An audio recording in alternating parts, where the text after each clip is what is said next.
Hello everyone, this is Jen Melody, and we are continuing the series where I rank every episode in the Supernatural seasons, and this time around, we are ranking Season 3. Now, this should mean that this video is shorter because, as it so happens, this season was, affected by the writer's strike that was happening at the time, and they only got 16 episodes out instead of the usual 22 that they would roll out. So maybe, just maybe, I won't be talking for like an hour. So let's get started with that. I will say at the beginning, not my favorite season. Season 1 and Season 2 were super solid, but because of the writer's strike, I feel like there's a lot of meandering episodes in this season. So sorry if I'm being a little like mean to this season. It's not a horrible season for sure. There's really good moments, but there's a lot where I'll be like, this is boring. So with that, we are naming these tiers the usual crying and screaming. I'm on, oh my gosh, please let me type, thank you. I'm on the edge of my seat. That was a solid, episode. I'm bored. And trash garbage. Okay, now we can proceed. Now, with this one, I really am gonna have to read the summaries for every episode because there are some where, like, I do not remember what happened. So, starting with the first episode, I'm gonna read it out, The Magnificent Seven. So here we go. Bracing themselves for the possibility of an apocalyptic war, Sam and Dean realize they have an enormous task of hunting down the hundreds of demons that escaped from the Devil's Gate. With only a year left to live, Dean decides to live life to the fullest and exhibits a carefree attitude that troubles Sam, who is trying to find a loophole in the deal. Bobby tells the brothers about a sighting in Nebraska that turns out to be 7 demons that are actual manifestations of the 7 deadly sins. What I do like about Season 3 is that this really cements Bobby as a recurring character. I mean, he recurs a lot in Season 2, but in Season 3, because he was there when the Devil's Gate opened, he has a lot of reasons to come back. I love Bobby in Season 3, because in Season 3 is also when we learn that, like, Bobby really is, like, a surrogate father for them. Anyway, though, moving on from Bobby, The Magnificent Seven is just not as good as an opener as In My Time of Dying, I'm pretty sure it was called in Season 2. It's not as gripping. It's about the 7 deadly sins, but we don't really get to know a lot about them. They kind of just act as, they're not, like, special, really. They just act as normal demons that we've seen before. I will praise that, I forget their names, but there's 2 hunters that we meet that are a couple, right? I know one's name is Tamara, but Isaac. His name is Isaac, I'm pretty sure. It's Tamara and Isaac. And we get to meet them, and they try to hunt these demons on their own without Bobby, Dean, and Sam. And this leads to Isaac having to drink bleach to protect his wife. And, like, the demons offer him the bleach and are like, drink the bleach or we'll kill your wife. And he's like, oh, okay, I'm drinking that. One, great husband. But also, that scene made me want to actually, like, physically throw up. That's how gross it looked. So good on who, I would assume the prop people would be the one making the bleach. But whatever you did, it looked real. So I'm pretty sure when I was listening to the Supernatural Then and Now podcast, they said it was made out of Gatorade and Jello. But anyway, moving on from that, that was really the only moment that stood out to me. It just was like, it felt like a normal episode, and you want your opener to grip you, and it just didn't grip me. So I'm sorry to say that I'm putting the Magnificent Seven and I'm bored. Yeah. Anyway, moving on. Sorry, guys. Sorry to be a downer on the first episode, but whatever. Okay. So, the second episode is called The Kids Are Alright. Dean pressures Sam into visiting, I'm so sorry if I pronounced this wrong, Cicero, Indiana, so he can visit an old flame named Lisa. He had a, what is that word? Tryst? He had a tryst 9 years ago? Sorry if I'm pronouncing that wrong. However, Dean is stunned when he meets not only Lisa again, but also her 8-year-old son, Ben, who bears a striking resemblance to him. However, Ben soon goes missing, and Sam and Dean discover that a changeling, a demonic parasite, is snatching kids from the small town and assuming their form. Meanwhile, Ruby makes contact with Sam and reveals some startling information about his mom. Ruby! We love Ruby. Okay, well, she's really evil, but also she's like a really interesting character, which we will talk about later. Ruby's very, like, I love how mysterious she is at first. We don't really know what her motive is. I love the first actor for Ruby. I don't know if that's, don't get me wrong, I love Genevieve, Jared Padalecki's wife, who plays her later. But I also, like, I'm so sad I don't know her name. But I also love the first actor as well. But anyway, we love Ruby. Yeah, I mean, this episode is kind of rough because there's a lot. Again, I had to keep reminding myself this is the early 2000s.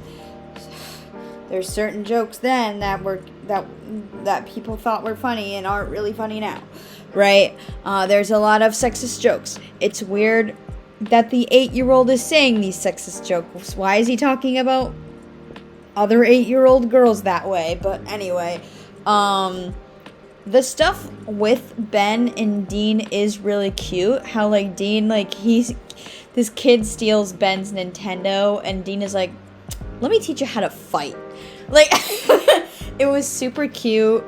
Dean and Lisa, I like Lisa. She's good. I mean, I don't ship Destiel, so I'm open to Dean being with Lisa. I know she comes back later. I know a lot of people would be like, no, Destiel forever. Sorry, guys, I'm one of the outliers. That's like, I think Castiel deserved way better than Dean. But anyway, Dean and Lisa kind of have a good chemistry. I like it. The changelings were creepy. Ugh. The way that they kept, like, banging on the door, being like, Mom, let me in. It was like, oh my god, this is why I don't ever want to have children. Oh my god, that's creepy.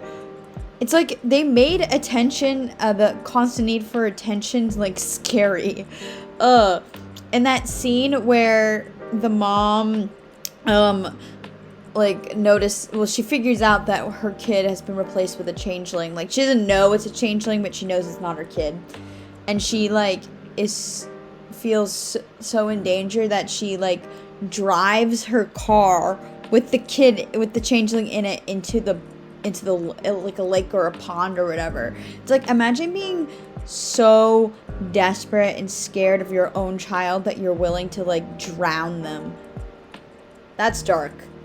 Obviously the changeling comes back, but that's really dark. So anyway, the kids are alright. Like, it doesn't really, I tend, like, I'm on the edge of my seat and, like, crying and screaming. I tend to have more, like, emotional connections with, which I didn't have in this episode, but it's a really good episode.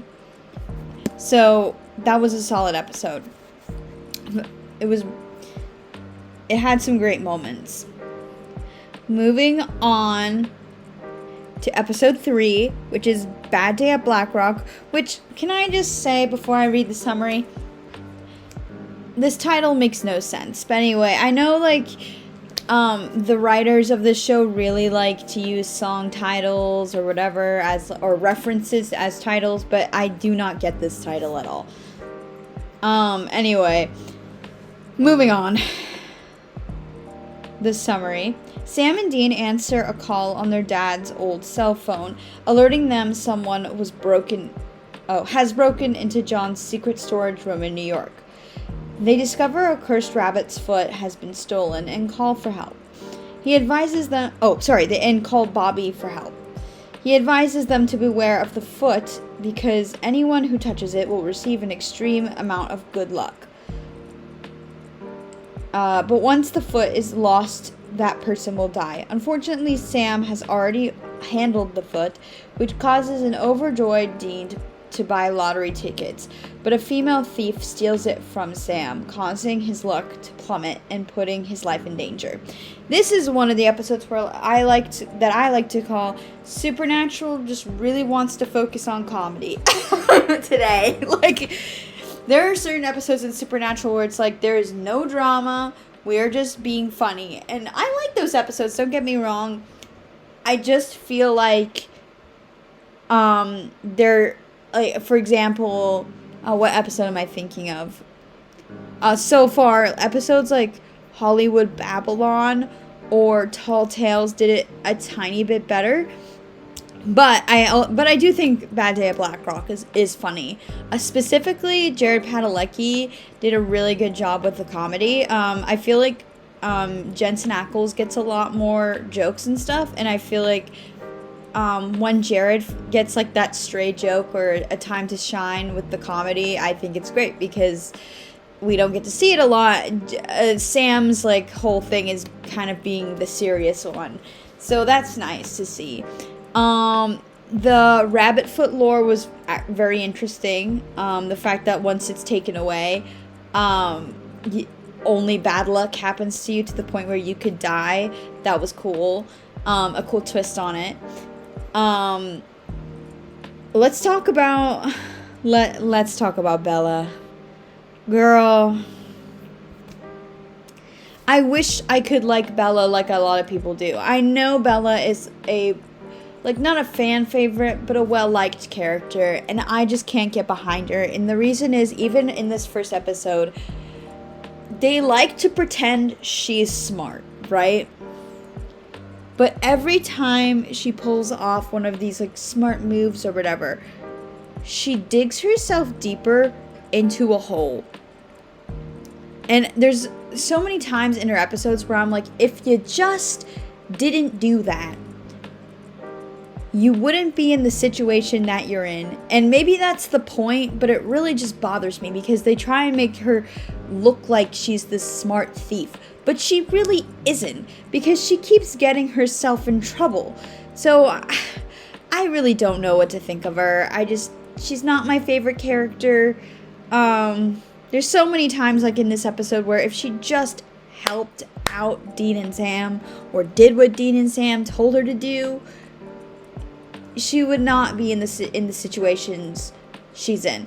So, with like Bella annoying me, and this not being a standout comedy episode for me, I think it just goes in that was a solid episode. It's not on I'm on the edge of my seat.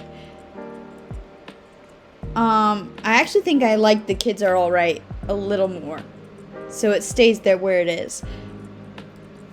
I'm sorry, guys. I hope I don't anger people with the whole Bella thing I just went on. I know she's kind of well liked, but I can't fully get behind her. She kind of made me lose my hair.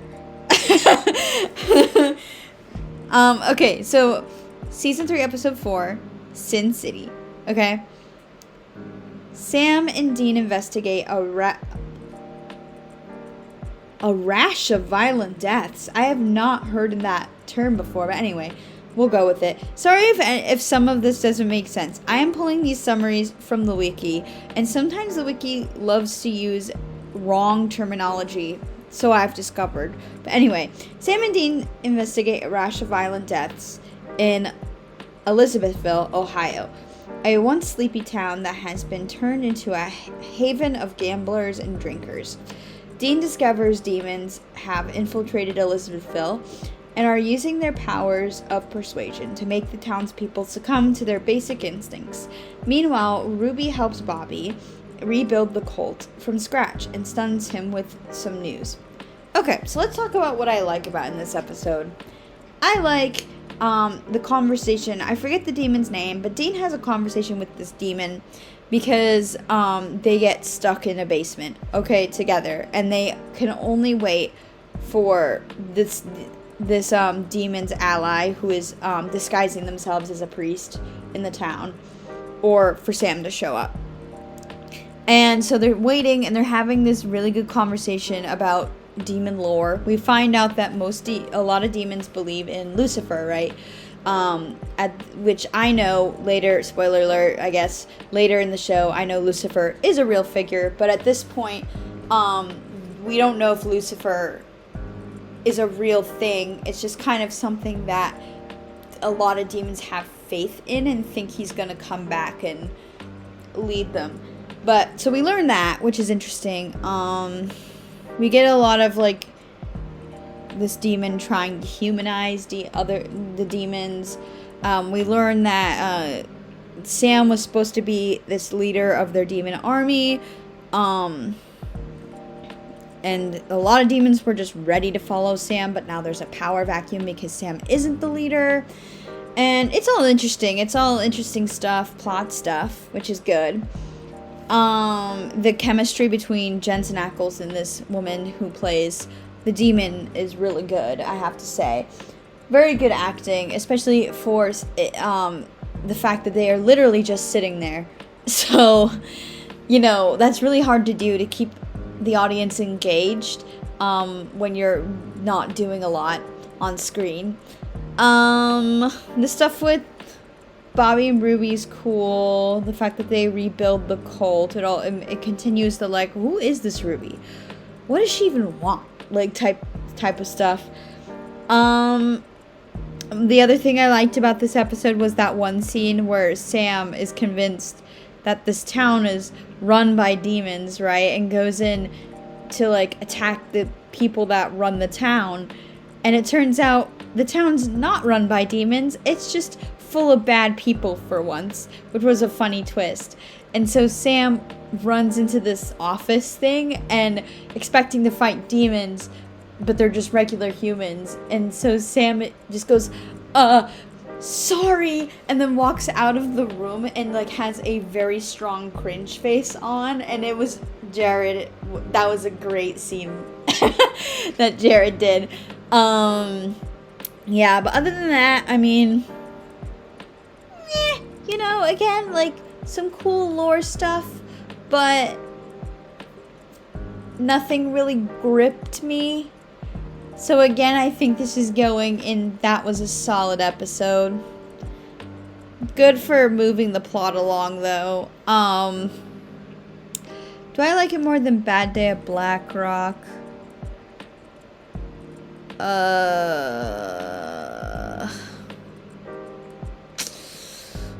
What did I just talk about for Bad Day at Black Rock? Oh my god. I have the worst memory in the universe. I have the worst memory in the universe.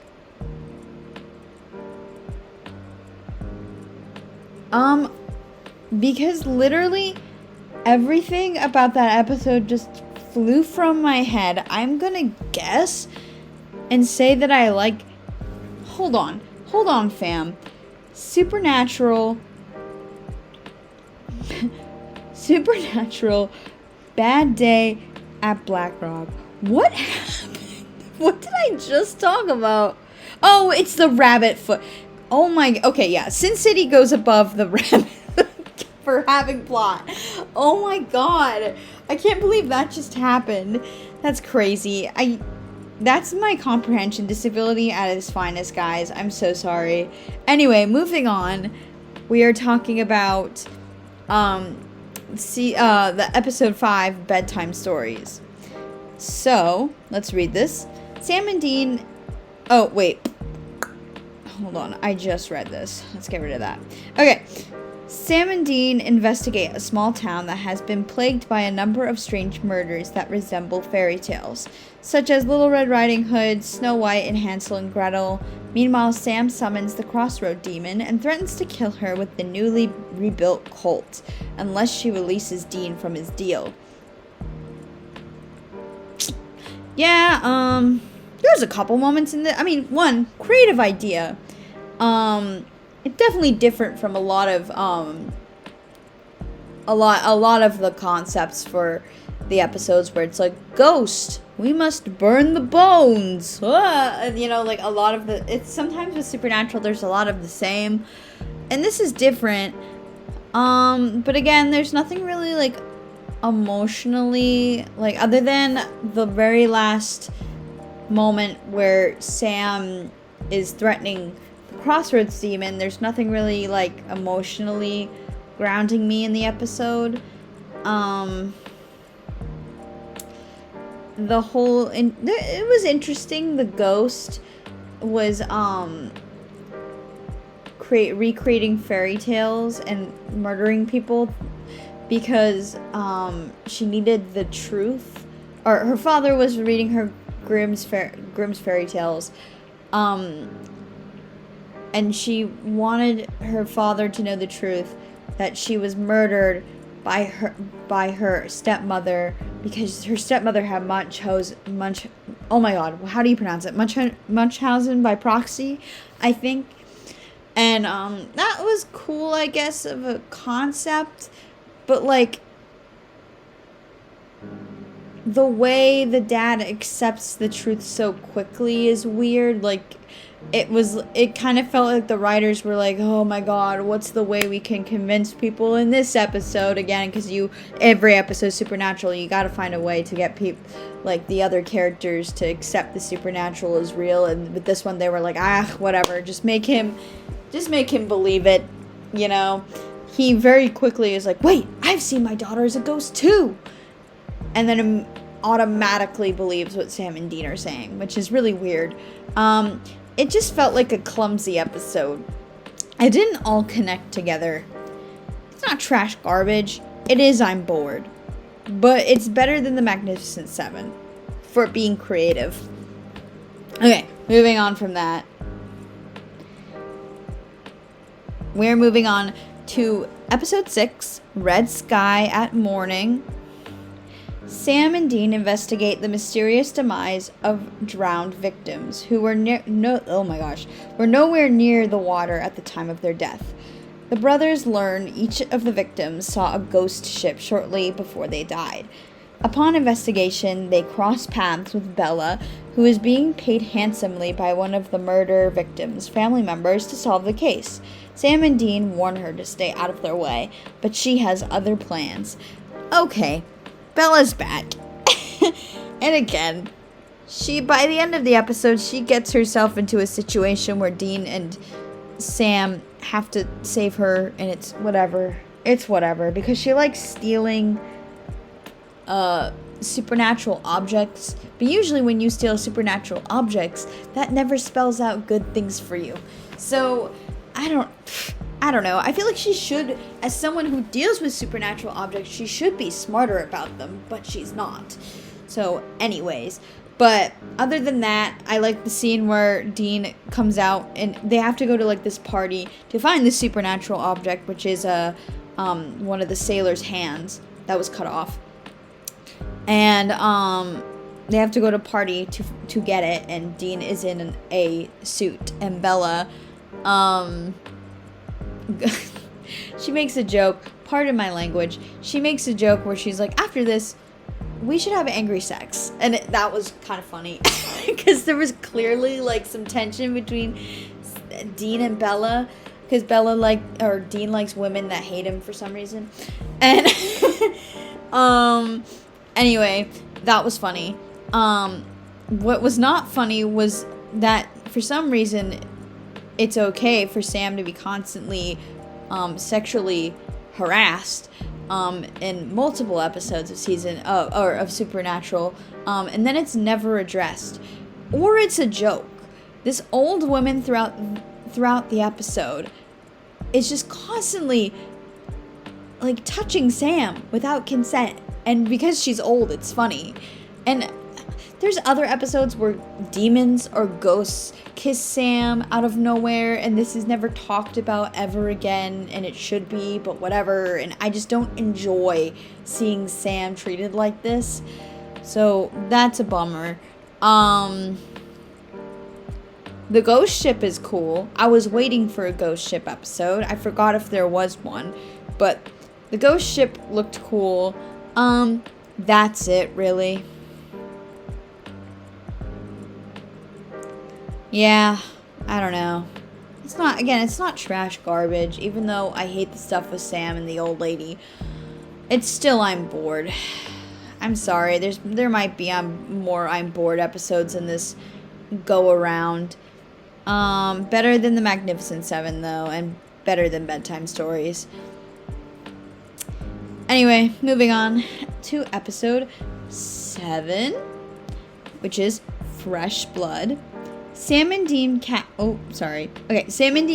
capture a female vampire named Lucy, who claims to have no knowledge of how she became a vampire.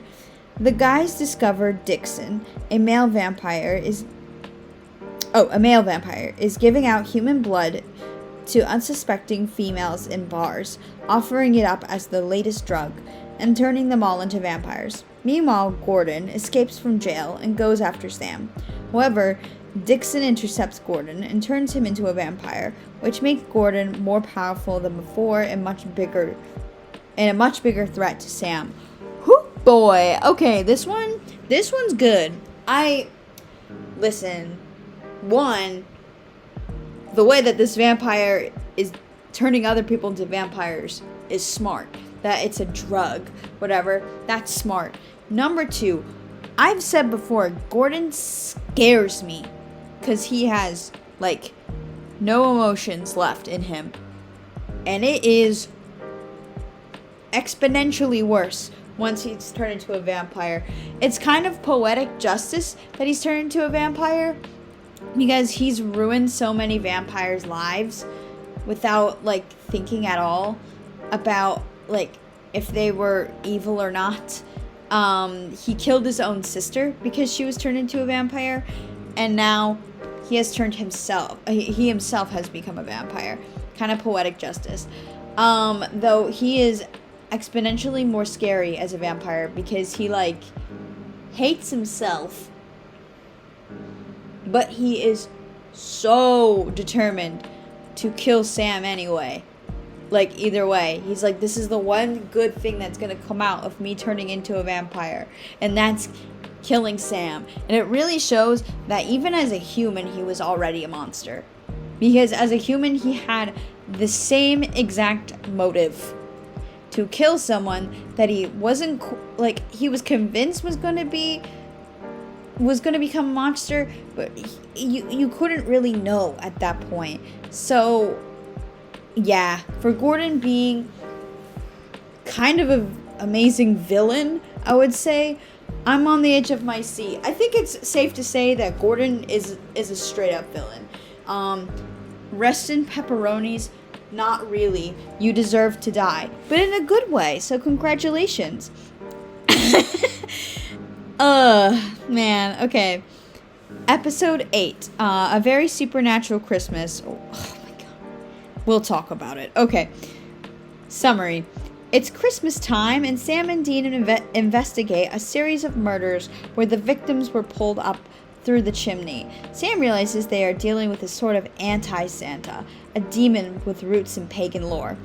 Dean wants to celebrate Christmas the old-fashioned way, as this is his last, but Sam refuses, not wanting to accept that Dean won't be around next year. Sam flashes back to a certain Christmas when he waited for his father to come home to give him a special gift. Bro! This episode had me in actual tears. And it's funny because most of the plot of this episode is very silly. Where this pagan god is handing out wreaths. That's part of this ritual and gaining sacrifices, and it's very, very goofy silly. But everything else in the episode had me in tears, because this is the episode where we get to see Sam and Dean it's Christmas. Their father, let's be real, their father isn't coming home. And it's really sad because at that point, Sam didn't know what their dad did for their job. He was just very confused why they were moving across the country all the time. And then at the end of the episode, with the flashbacks, Sam finds out that monsters are real. And he loses his innocence, and it's really sad. And he cries himself to sleep. But Dean is so determined to keep their dad, like, he wants to keep their dad as, like, a hero in Sam's mind. He's so desperate for that he goes and he steals, like, presents and, like, part of a Christmas tree from someone else's house, not knowing that the presents were girls' presents. So when Sam opens them, he's like, why did I get a Barbie for Christmas? And he's like, it's because Dad never showed up, did he? And, like, that's why Sam is traumatized by Christmas. And it's so sad because you just want... oh my God, Dean tries so hard to keep Sam's childhood a good childhood, but it's just impossible because John sucks and brought them into this life. And bro, I understand why Sam ran away, but it's also really sad for Dean. It's just sad for both of them, and that's why I don't understand why people either get really mad at Dean or really mad at Sam for this, because it's neither of them's like fault for having the life that they have. But anyway, moving on. Yeah. Ugh. Anyway, and then the fact that, like, Sam doesn't want to have Christmas because he knows Dean is going to be gone next year, but you know what?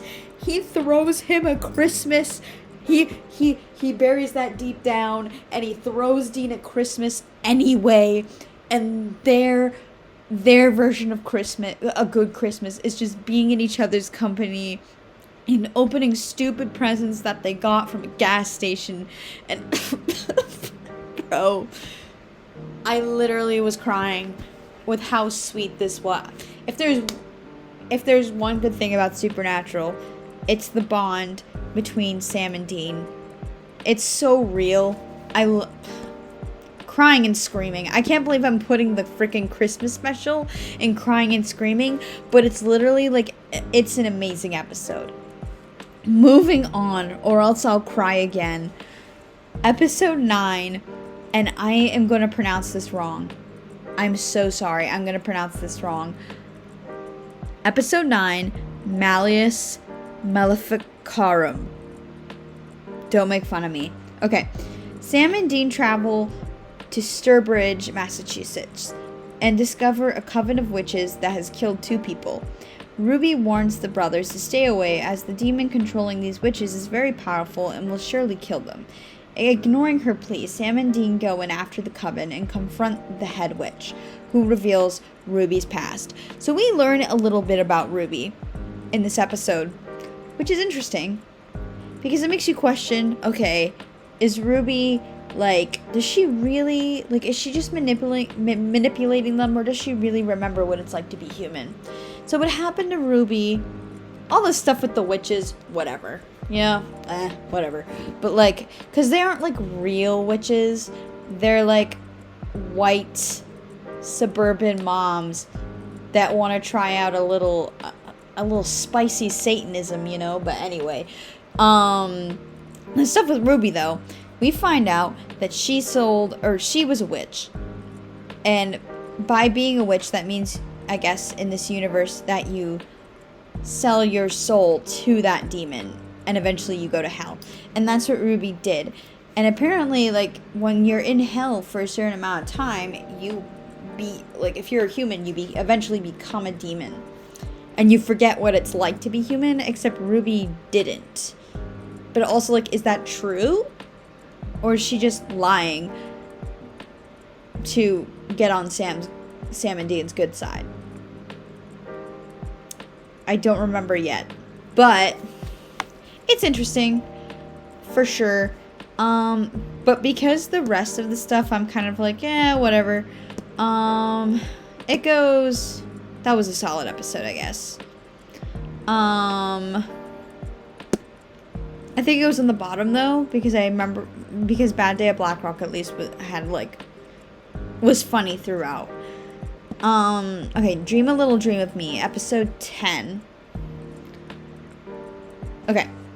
Sam and Dean race to Bobby's side after he lapses into a coma and can't be awakened.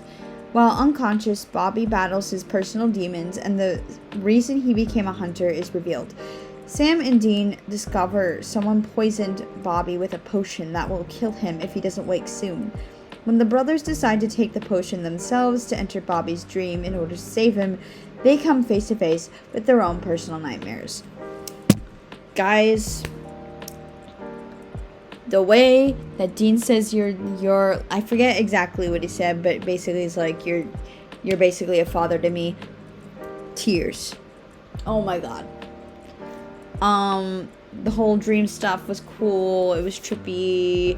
The real star of the show in this episode, though, is that scene where Dean is talking to himself and he's fighting with himself, and we find out that how much John really affected him, which is a lot, and John sucks. And Dean admits to himself that he thinks he doesn't deserve to go to hell, which is so upsetting. That was an amazing scene. That was a great scene. What else? Bella steals the colt, I think, in this episode, which is dumb. So dumb of her, because that gets her on Dean's bad side, and you don't want to be on Dean's bad side. But yeah, other than that, yeah, that was a really good episode. Oh, and I almost forgot to talk about Bobby. Oh my god, we learned that Bobby's wife, he had to kill his own wife because he didn't know how to exorcise demons yet. Or maybe he did, but like either way, he had to kill his wife because he wasn't as good at hunting back then, because he wasn't a hunter yet. And oh my god, the way we see Bobby and how he's reacting to seeing that again, that's so upsetting. Oh my god. I'm on the edge of my seat here. But it goes above Fresh Blood.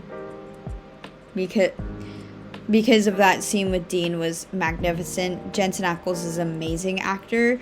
And because of Bobby. Poor Bobby. He deserves the world. Do we have to talk about this one? Man. Heat of the moment. I'm sorry. I had to. Sorry if I just gave you all flashbacks of Nam. Alright.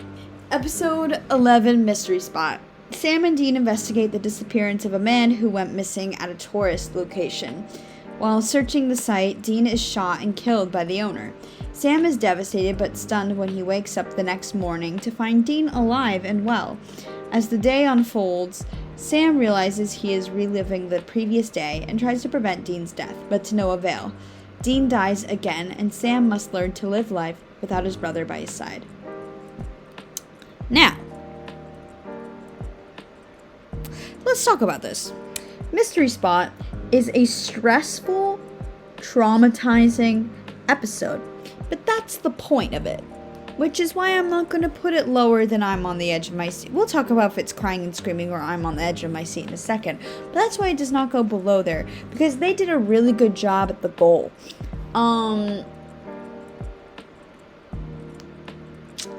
The trickster, what the heck? I thought you were goofy, silly, funny. And then you weren't so goofy, silly, funny anymore after letting Sam stew in anger for 6 months to the point where he was considering killing someone in order to bring his brother back. Whoa. That's not very silly, goofy, funny. I know that, okay, if I hadn't watched these episodes before, I think the first time I must have been really confused, because it doesn't make a lot of sense why the trickster is trying to teach Sam a lesson about how to live alone without Dean. until you learn later that this is Gabriel, who ran away from his own family because of nefarious angel reasons that I'm not gonna say. But it makes a lot more sense, this episode, when you learn he's Gabriel. But at the beginning, this is very confusing why the trickster would care at all, other than getting revenge on them for trying to kill him. So anyway, other than that though, very, very well written episode, honestly. But I don't want to hear that song ever again in my life. I think it just goes on the edge of my seat. I wasn't like, I was stressed out, but I wasn't feeling such raw emotions as I did for A Very Supernatural Christmas.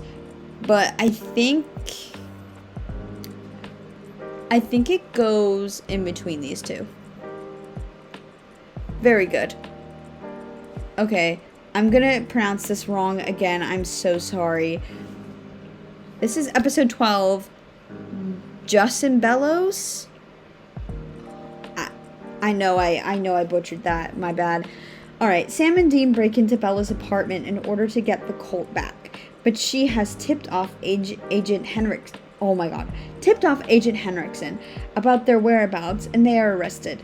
While Sam and Dean are locked in a cell in Colorado, a demon breaks in and kills some of the sheriff's men and possesses Henriksen. After the guys vanquish the demon, the FBI agent realizes they were telling the truth and prepares to release them.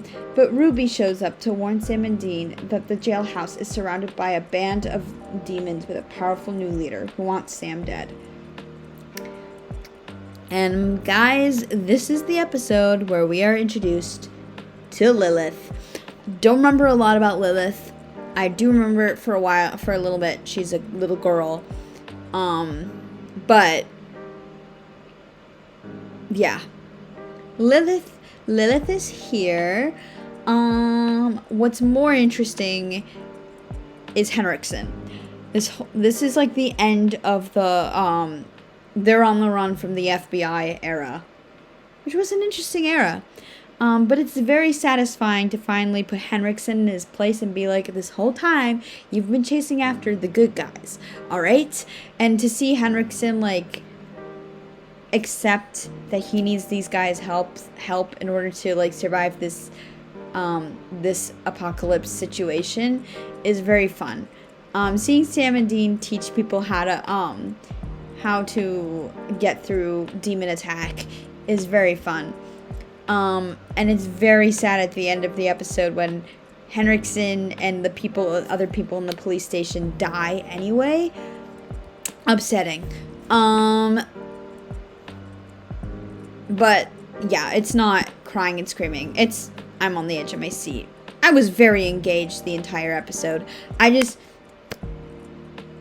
Yeah, I don't know. I don't have more to say about it. It's just a very good episode. So, I think it goes on the bottom because I have more to say about Fresh Blood. But it's still a very good episode. And we're talking about another great one, which is Ghost Facers, episode 13. Sam and Dean take a break from their usual gig to star in a gritty reality show called Ghost Facers, which chronicles the pursuit of the paranormal. Ed Zedmore and Harry Spangler have created a radically different and sometimes violent show full of profanity that takes them to the Morton Mansion, an abandoned estate, which becomes one of the most haunted places in America one night every 4 years. However, as their team begins to get picked off in grisly manners not fit for television, they realize they are in over their heads. Okay. I love the comedy in Ghost Facers because it's seeing like Sam and Dean clash with like the reality TV style like filming is all every time they just like would lose it and swear. It was so funny. I loved, honestly, the way they filmed it. It felt kind of scary. A little ooky spooky, if you might say. Man, and then I'll never forget. I think that's one of my favorite jokes in the entire show is when the intern dies and is turned into a death echo or a death loop, and they have to break the intern out of the death echo. And the whole episode they've been hinting at this intern having a crush on one of the ghost facers. I think it's Ed, not Harry. I could be wrong though. But anyway, and I think Harry tells Ed, "You gotta be gay for that poor dead intern." It was, the way they delivered that line was flawless. I'm always here for the ghost facers. I think they're really funny. It's a great parody of like ghost hunting reality TV shows, how silly they really are, how invasive they can be, how shameless they can be, and then I love Sam and Dean messing with them always at the end of their episodes where they somehow delete the footage of the entire thing. Yeah, amazing episode. Where does it go? I like it. It goes way up high for me, honestly. I like it better than Mystery Spot because at least I wasn't losing my brain. But I actually liked a lot more episodes in this season than I thought. I just thought that because of like these three, the pacing was just off a little bit. Even the ones in that was a solid episode, some of them I'm like, I think there's stuff missing in between here. But anyway, moving on to episode 14, Long Distance Call. Okay, Dean is stunned after he receives a phone call from his dad, who tells him he has a solution to get Dean out of his deal. Sam and Dean fight because Sam is skeptical that it is really John on the other end of the phone and warns Dean not to listen to him, but Dean disagrees and sets off on his own path to follow his father's orders. Alright, I don't really care about the monster in this episode because, again, it's a random monster and I don't even remember the name. But let's talk about Dean in this episode. I understand Dean is becoming more and more desperate as the season is ending, right? He's about to die, you know, that's understandable.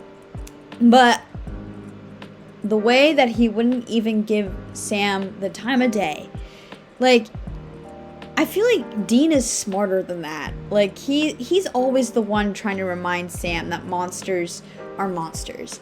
And at the end of the day, we can try and save them, but at the end of the day, you can't give them grace forever. You know, if it comes to killing them, it comes to killing them. And Dean, like, is not listening to reason at all that he's probably getting tricked by a monster. It's weird to see Sam be the one to be like, hello. I guess it's not, because he is a logical character. But, I don't know, it's just, I feel like Dean is smarter than that usually, and he just would not listen whatsoever. But I guess it makes sense in the context of him becoming more desperate. So I shouldn't be too hard on it. Again, the monster didn't, I mean, I guess it's cool. It was like this monster that like eats souls. But there wasn't a lot of like focus on the monster itself. Mostly on like Dean and his situation. My heart squeezed when he was at that house that he thought he was going to meet the Crossroads demon that has his deal at. When he was there, and instead he meets someone that thought that like he was his daughter's murderer. He goes, "Why are you here?" And then Dean goes, "I don't know." And it's super sad. And what is scary about this episode is the way that the monster goes about trying to lure people to eat their soul, which is that they pretend to be their dead loved ones. And he tries to convince these people to basically kill themselves to meet their dead loved ones, that's kind of horrifying and sad. So it goes on. That was a solid episode. It did have some great parts. But it goes lower. It goes right above, I think, for me, Malleus Maleficarum. Long distance call. Okay. We're almost at the end. And somehow I'm still been here talking for 50 minutes. Don't know how that happened with only 16 episodes, but here we are. So episode 15, which is Time is on My Side. As time runs out for Dean, Sam convinces him to head to Erie, Pennsylvania, to investigate a possible zombie case. Instead they did, oh my god, I can't speak, I'm so sorry. Instead they discover a real-life doctor who in 1816 abandoned his medical practice to follow his obsession with finding the key to eternal life by drugging people and stealing their vital organs. Meanwhile, Bobby finds out where Bella is hiding, and Dean heads out to confront her, leaving Sam behind to deal with the good doctor. Dean and Bella battle it out for the last time, and Dean leaves Bella in a desperate and possibly fatal position. Bro, this is why God, okay. So, one, the doctor, very scary. Very scary person. I was constantly worried that Sam was actually gonna die in this episode. Like, that was the way he steals organs, and the way they did the stitches on his face. Oh my god. And there's a scene where he almost steals Sam's eyes. And there's two things I can't deal with. I immediately squick out on, and it's eye gore and teeth. If you're pulling out eyes or teeth, no.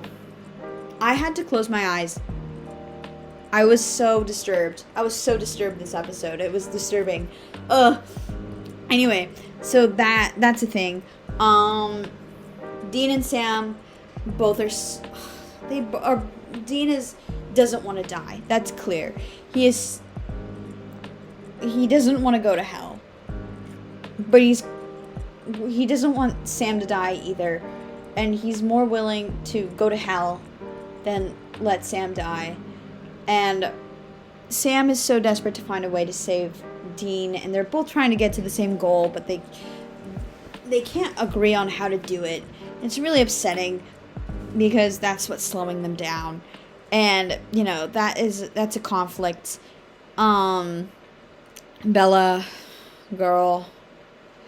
I mean, Bella's backstory is interesting, that she sold her soul to a demon because her parents were abusing her, basically.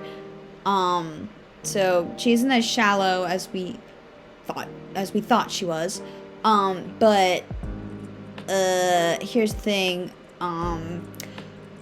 This whole time, like Dean says, he could have helped her. He could have saved her if she just left the Colt in Dean's hands and told him what was happening.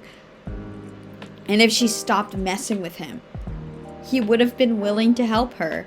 They're always willing to help, even if they don't like the person. If there's a demon involved, they're willing to help that person. Sam can convince Dean to help her. But she kept digging herself a hole, which is why I can't get behind Bella. That scene where she's about to get eaten, like taken away by the hellhounds, very haunting. But I just can't get behind Bella. But overall, great episode.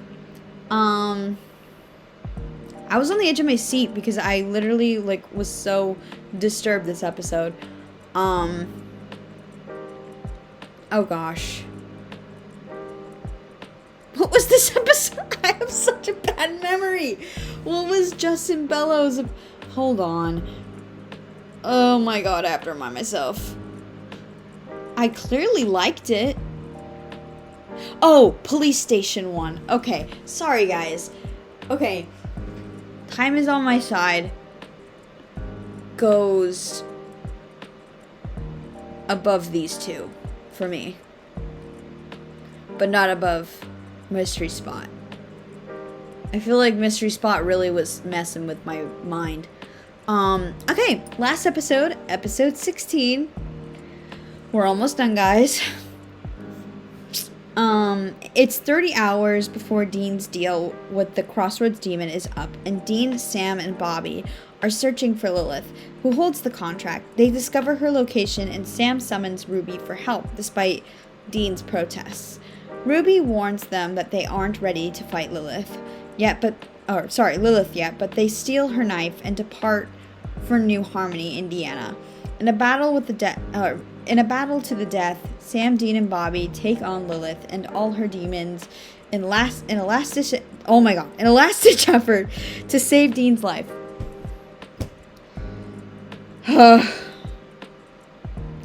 This is the episode where they have that scene where they're on their way to fight Lilith. They're in the Impala driving, and Dean puts on Bon Jovi and they sing Dead or Alive, and it's so sad but so adorable. This is just so sad because you can tell that Dean is they're not going to be able to fight this person, and Dean is going to go to hell, and it's, oh my god, even knowing what happens, right, because I've watched these episodes before, I was still so sad and wanted to believe that they were going to win, but I know they weren't. And interesting, Ruby was like trying to convince Sam that she could help Sam by awakening his powers again. So that's a hint towards the Demon Blood arc. Yay! That I'm about to watch because I'm on season 4. I forget if he goes on his Demon Blood arc in season 4 or season 5, but it's coming. And what else happened in this episode? Oh, Lilith as a little girl, and that little girl actress, freaky, creepy little girl. The fact that this little girl could put all the adults in her family in constant fear, freaky. And then the last scene before Dean, oh my god, before Dean goes to hell, where the hellhounds are dragging him away or biting him and whatever, ripping him to shreds, and all Sam could do was cry for help and beg not to do this to his brother, and it just is no use. Jared Padalecki's acting in that scene had me actually feeling physically sick. I felt so physically sick for him. I did not want that to happen to Dean. I may have my problems with Dean, but I would not wish that on Dean ever. And it was so sad. And then that last scene where Dean's in hell just screaming for Sam. I'm passing away. So therefore, it goes in crying and screaming. I did cry more over the Supernatural Christmas episode, which is surprising. But yeah, it deserves to go in crying and screaming, as most of the finales do. If Supernatural's good at one thing, it's the finales. But notice how, again, there's only 2 episodes, which is not, normally there's more in crying and screaming, but today there's only 2 episodes. And again, the writer's strike happened, which means that this episode did have a lot of like obstacles to get over. It was a little messy, but not horrible, not a horrible season. There was episodes I enjoyed, clearly. It's just not a lot of them got up to this upper echelon. So yeah, that's it for today. Stay tuned, I guess, for season 4. I'm already watching it and very much enjoying it because my favorite character, Castiel, shows up. So yeah, I'll let you guys go. I hope you have a great day. Bye.